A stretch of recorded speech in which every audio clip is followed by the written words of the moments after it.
میرا نام قمر آغا ہے۔ آج کے اس پوڈ کاسٹ میں ہم بات کریں گے پاکستان اور افغانستان کے بگڑتے ہوئے رشتے، اور پھر اس کے علاوہ ساتھ میں جو سب سے امپورٹنٹ چیز ہے کہ تحریک طالبان پاکستان کا لگاتار حملے، پاکستان کی سینا اور پولیس اسٹیشنز پہ، ابھی حال ہی میں بلوچستان میں جو انسیڈنٹ ہوا جس میں 12 پاکستان کے سینک مارے گئے، پھر اس کے بعد یہ کوئی نئی گھٹنا نہیں ہے، آئے دن وہاں پہ اس طرح سے تحریک طالبان نے ایک دیکھا جائے تو ایک جہاد پاکستان کے خلاف لانچ کر رکھا ہے، اور یہ اٹیکس جو ہیں کافی فریکوینٹ ہوتے جا رہے ہیں اور کافی لیتھل بھی ہیں، ان دا سینس کہ اب ان ٹی ٹی پی کے پاس کافی اسلحے ہیں جو بہت سوفسٹیکیٹڈ ہیں، یہ وہ اسلحے ہیں جو امریکن چھوڑ کے ان کو افغانستان میں گئے تھے، تو اس طریقے سے ان کے پاس پھر ان کو پاکستان کا کہنا یہ ہے کہ افغان طالبان جو ہے وہ ان کو پوری سپورٹ بھی کرتے ہیں۔ آخر یہ ایسا کیوں کرتے ہیں یہ بھی ہم جاننے کی کوشش کریں گے، اور یہ جو ہے ایسا لگتا ہے کہ کوئی کمپرومائز نہیں ہوگا، اس لیے کہ پچھلی دفعہ کمپرومائز کی بات ہوئی تھی، ایک سیز فائر بھی ہو گیا تھا جو پچھلے نومبر کو ختم ہو گیا، لیکن پھر اس کے بعد سے ہم نے دیکھا کہ لگاتار اس سیز فائر کا فائدہ جو ہوا تھا وہ تحریک طالبان کا تھا، اس نے اس پیریڈ میں اپنے کو کافی کنسولیڈیٹ کیا، اور پھر اس کے بعد اٹیک سیز فائر والے توڑا اور پھر اٹیک شروع کر دیا۔ تحریک طالبان بھی ایک امبریلا آرگنائزیشن ہے، اس میں بہت سے گروپ ہیں اور ان کے کچھ سہیوگی دل نے بھی ان کے ساتھ آ جاتے ہیں، جیسے کہ لشکر طیبہ، پھر اس کے علاوہ یہ بھی ہے کیا کہتے ہیں لشکر اسلام، لشکر جھانگوی، اور اس قسم کے بہت سے ہیں، کچھ فورن ملیٹنٹس جو افغانستان کے اندر ہیں یا پاکستان کے اندر تھے پہلے، ابھی بھی ہیں وہاں پہ، دونوں جگہوں پہ پائے جاتے ہیں سینٹرل ایشین ریپبلکس کے، وہ لوگ بھی ان کے ساتھ جڑے ہوئے نظر آتے ہیں۔ یہ ایک کافی بڑا نیٹ ورک ہو گیا ہے، اور یہ نیٹ ورک لگاتار بڑھ رہا ہے، اور ان کا جو ماننا ہے یہ ہے کہ یہ جو ہیں یہ ان کا وجود جو ہوا وہ کافی پہلے ہوا تھا، یہ افغان طالبان کو سپورٹ کرتے تھے، یہ بھی انہی مدرسوں سے پڑھ کے نکلے ہیں جن مدرسوں سے افغان طالبان نے پڑھا تھا۔ یہ بیسک جو لیڈرشپ ہے اس کی یہ فاٹا کی ہے، یعنی فیڈرلی ایڈمنسٹرڈ ٹیریٹری جو تھیں وہاں پاکستان کے اندر، جہاں پہ ٹرائبل لاز چلتے تھے، جو کہ اب مرج ہو گئی ہے خیبر پختونخوا، جس کو ہم پہلے نارتھ ویسٹ فرنٹیئر پروونس کہتے تھے آزادی سے پہلے، تو یہ ایک بڑا وہاں پہ نکلے ہوئے ہیں۔ ان کا سپورٹ بیس پاکستان یعنی جو ہے وہ خیبر پختونخوا میں بہت بڑا سپورٹ بیس ان کا نظر آتا ہے۔ یہ پشتون ملیشیا ہے اور طالبان بھی پشتون ملیشیا ہیں، دونوں ایک ہی ہیں، ان کا ایک ہی کلچر ہے، ایک ہی کھان پان ہے، ایک ہی بھاشا بولتے ہیں، ایک ہی طرح کے کپڑے پہنتے ہیں، اور وچار دھارا بھی ایک ہے۔ جو ان وچار دھارا اگر دیکھی جائے تو ایک طرف تو ان کے پاس جو ہیں وہ آتے ہیں دیوبند پاکستان کا جو ہے اس کے اسٹوڈنٹس ہیں، اور دوسری طرف جو ہے وہ سلفی موومنٹ والے بھی اس میں کچھ نظر آتے ہیں، جڑے ہوئے ہیں، سلفی کافی اس میں پاورفل ہے، اور طالبان کا بھی یہی ہے، تو یہ ایک بڑا اسٹرانگ موومنٹ بن گیا ہے۔ بیسیکلی سلفی اس میں کافی ڈومینیٹڈ ہے، سلفی یعنی وہابی موومنٹ اس میں ڈومینیٹڈ ہے، اور ان کی جو مانگ ہے وہ یہ کہتے ہیں کہ پاکستان کی جو گورنمنٹ ہے یہ پیور اسلامک گورنمنٹ نہیں ہے۔ ان کا کہنا یہ ہے کہ پاکستان اسلام کے نام پہ بنا تھا اور وہاں پہ ان اسلامک گورنمنٹ کا راج ہے، اور یہ وہاں پہ پیور سنی اسلامک اسٹیٹ بنانا چاہتے ہیں، جیسے کہ طالبان جس طرح کر رہے ہیں افغانستان کے اندر، ویسے ہی یہ اسٹیٹ پاکستان میں بھی بنا۔ لیکن اس سمے جو ان کا مین فوکس ہے وہ ہے خیبر پختونخوا کا ایریا، پشتون ڈومینیٹڈ ایریا، اور پھر اس کے علاوہ بلوچستان میں ان کو موقع مل جاتا ہے، وہاں پہ بھی اسلامک موومنٹ بھی ہے اور سیکولر موومنٹ بھی نظر آتا ہے، وہاں پہ بھی یہ لوگ ایکٹیو ہو جاتے ہیں ٹائم ٹو ٹائم۔ اس طریقے سے دیکھا جائے تو یہ ایک کافی بڑا گروپ ہے اور ان کا سپورٹ بیس جو ہے وہ کافی پھیل رہا ہے لگاتار۔ پھر اس کے بعد یہ بھی ہے کہ لڑائی کا جو مین ریزن ہے ان کا، یہ پاکستان کی سینا کے ساتھ مل کے کام کرتے تھے پہلے، لیکن پھر بعد میں یہ انڈیپینڈنٹ ہونے لگے، اور پھر اس کے بعد اس موومنٹ کو توڑنے کے لیے 2014 اگر میں غلط نہیں ہوں تو لے کے 17 تک تقریباً وہاں پہ ایک آپریشن تھا آرمی کا، ضرب از جنرل پرویز مشرف کی بات، اس میں بہت سے لوگ مارے گئے تھے اور بہت بری طرح سے یہ لوگ مارے، سب تقریباً 90,000 سے زیادہ 1 لاکھ کے قریب لوگ بے گھر ہو گئے تھے۔ اور آرمی کا تو ایک ہی طریقہ ہوتا ہے، وہ یہ سوچتی ہے کہ ہر مسئلے کا حل ڈنڈا ہے، فورس ہے، اس سے دبا دیں گے، لیکن اس کا نتیجہ اور برا نکلا اور یہ موومنٹ اور اسٹرانگ ہوتا چلا گیا۔ افغان جو یہ ٹرائبس ہیں یہ بڑے فیریشس ٹرائب ہیں، یہ سینکڑوں سال انگریزوں سے لڑائی لڑی،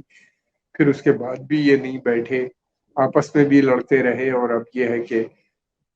یہ مطلب گورنمنٹ کے خلاف بھی، پاکستانی گورنمنٹ کے خلاف رشنز کے خلاف ایک لمبی لڑائی لڑی افغانستان میں۔ تو یہ لوگ جنگ سے نہیں گھبراتے، ان کے یہاں آج بھی ٹریڈیشن ہے کہ لڑکے آرمی میں جائیں، اگر آرمی نہیں مل رہی ہے تو یہ اسلامک آرمی جو ان لوگوں نے بنائی ہے اس کو جا کے جوائن کر لیتے ہیں۔ تو یہ بہت ہی ان میں اسپرٹ ہے لڑنے کی، اور پھر یہ ہے کہ اسلامک اسپرٹ اور ڈال دی گئی ہے، اور پشتون والی جو ان کا پشتون کلچر ہے وہ بھی اس کا پارٹ ہو چکا ہے۔ تو یہ ایک بڑا ڈیڈلی کمبینیشن ہے جو اس کے ساتھ یہ کام کر رہے ہیں۔ دوسری بات یہ بھی ہے کہ ہم نے دیکھا کہ پاکستان کے اس سمے جو ڈفرینسز ہیں وہ طالبان سے بھی کافی بگڑ گئے ہیں، افغان طالبان سے بھی بگڑ گئے ہیں، اور وہ بار بار پاکستان کی سینا کہہ رہی ہے کہ افغان طالبان جو ہے، یعنی افغان گورنمنٹ جو ہے اس وقت کھل کے یہ سپورٹ تحریک طالبان پاکستان TTP کی کرتی ہے، اس کو بند کرنا چاہیے۔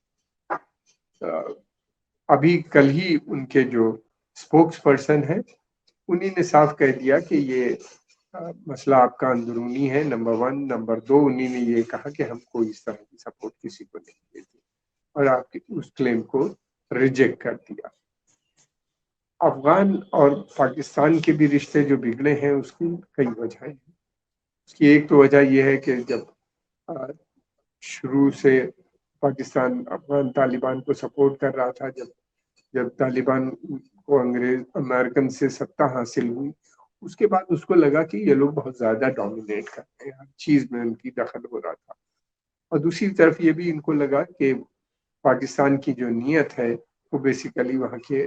افغانستان کے ریسورسز میں ہے جو لگ بھگ 2 سے 3 ٹریلین ڈالر کے پائے جاتے ہیں، اس کے اندر وہ تیل، گیس اور بہت سے خنج پدارتھ ہیں جو وہاں پہ پائے جاتے ہیں، اسٹون،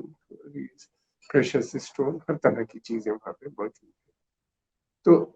پاکستان کو لگا کہ اگر افغانستان میں